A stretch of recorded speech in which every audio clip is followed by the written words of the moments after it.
మీరేం టెన్షన్ పడకండి, వెళ్ళిపోతాను.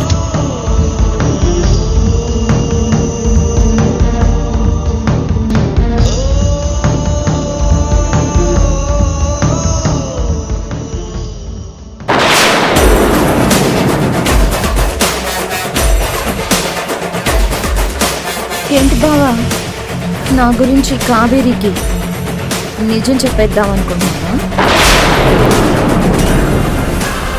అలా చెప్తే కావేరి జైలుకి వెళ్తుంది, గుర్తుపెట్టుకో.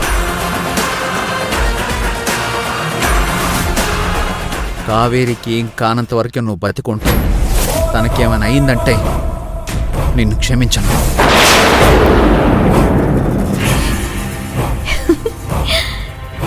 కావేరికి ఏమీ కాదు బావా, మన పెళ్ళయ్యే వరకు తను ఇక్కడే ఉంటుంది.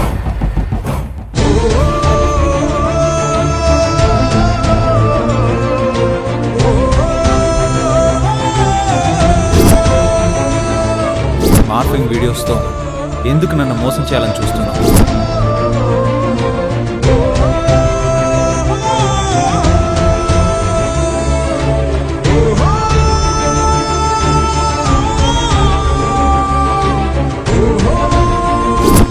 తను ఏ తప్పు చెయ్యలేదు అని నిరూపించుకోవడం కోసం ఒక మనిషిని చంపేసింది. ఇప్పుడు నేను ఈ వీడియో తీసుకెళ్ళి పోలీసులకు ఇచ్చాననుకో, కావేరి జైల్లో ఉంటుంది.